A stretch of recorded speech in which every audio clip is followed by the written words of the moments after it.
जय श्री राम, जय श्री कृष्णा, राधे राधे। जय श्री राम, जय श्री कृष्णा, राधे राधे। जय श्री लक्ष्मी नारायण भगवान की जय।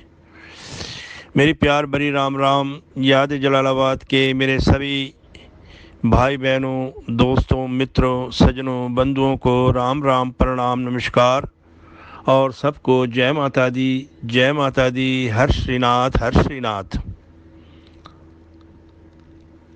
पहले आप सबसे क्षमा चाहूँगा कि बहुत दिनों से इस ग्रुप में अपना योगदान नहीं दे सका, उसके लिए क्षमा चाहूँगा। और फिर से आप सबके लिए शुभकामनाएं। सदा स्वस्थ रहें, प्रसन्न रहें।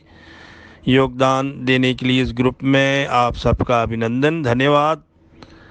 और इस साल के जो कुछ दिन हैं वो भी बड़े प्रेम भाव से और सुख शांति से बीतें, और आने वाला साल जो है सबके लिए सुख समृद्धि और आरोग्य लेके आए। सब स्वस्थ रहें, प्रसन्न रहें।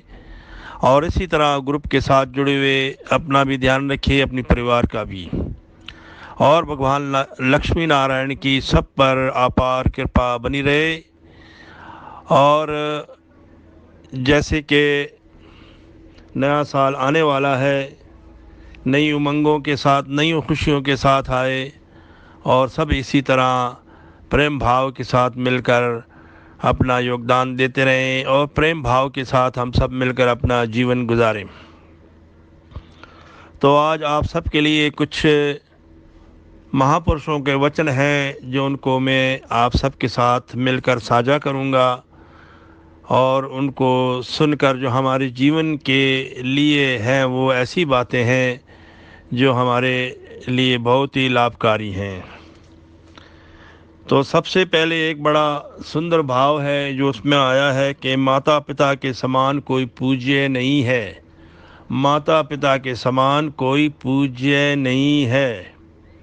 यानी माता पिता को जो हमारे वेद शास्त्रों ने, ग्रंथों ने ये बताया कि माता पिता का दर्शन करना ही परमात्मा का, ईश्वर का ही अनुभव और दर्शन है।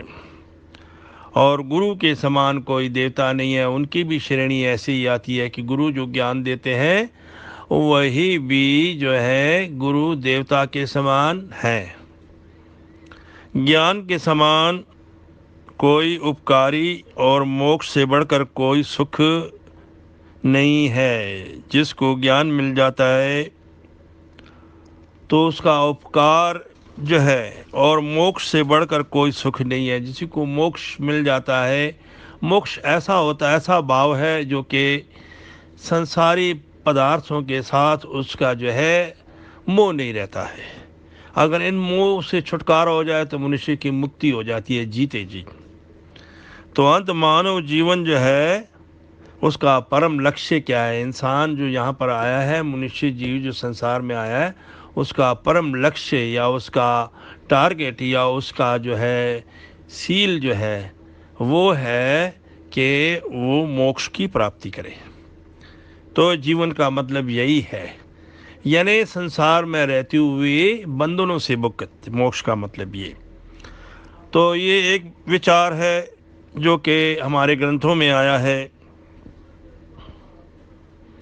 उसके बाद एक और आया है कि भाव विचार है। उन्होंने लिखा है, जब तक कि आपके माँ बाप जिंदा हैं, जब तक कि आपके माँ बाप जिंदा हैं, आपको किसी तीर्थ यात्रा की ज़रूरत नहीं है जाने की।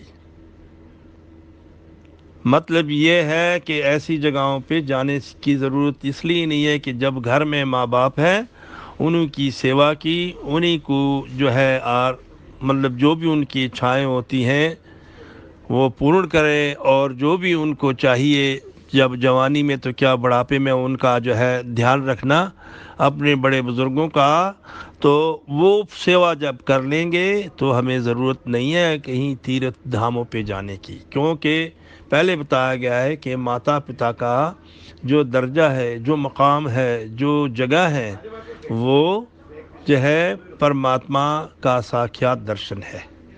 तो इसलिए उनकी सेवा से हम कभी भी दूर ना रहें, और अपनी सेवा जब तक है उनकी सेवा में रहें।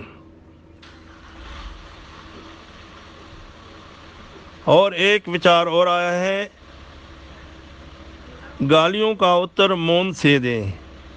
गाली के उत्तर से गाली तो मूर्ख भी देता है। तो इस प्रकार जब कोई गाली या कोई बुरा कहता है, बुरे वचन कहता है, तो उस समय मनुष्य को चुप रहना चाहिए। जब उत्तर देंगे तो वो दोनों एक समान हो जाएंगे, वो तो मूर्ख बन गया, दूसरा भी मूर्ख बन जाता है। तो इसलिए ऐसे भाव हैं जो हमारे वेद शास्त्रों में बताया गया है कि हमें ऐसी बातें जो हमारे जीवन में है, ये सारी हमारे जीवन में आती हैं, तो इसलिए हम उनका ध्यान रखें। और एक बड़ा सुंदर एक और विचार आया है, शिव का हृदय विष्णु है और विष्णु का हृदय शिव है। तो इस प्रकार शिव, विष्णु, ब्रह्मा विष्णु महेश सब ये एक ही हैं। शिव का हृदय विष्णु है, विष्णु का हृदय शिव है। शिव का मतलब कल्याणकारी, सबका जो कल्याण करने वाले हैं, सबका कल्याण चाहने वाले हैं। तो इसीलिए हम सबको ऐसी बातों का ध्यान रखते हुए अपने जीवन को आगे ले जाएं, जिससे बहुत सुखमय और बहुत ही सरल भाव के साथ जीकर अपना जीवन व्यतीत करें। क्योंकि समय बहुत कम होता है, बातें बहुत होती हैं, इसलिए हम सबको इन चीज़ों का ध्यान रखते हुए अब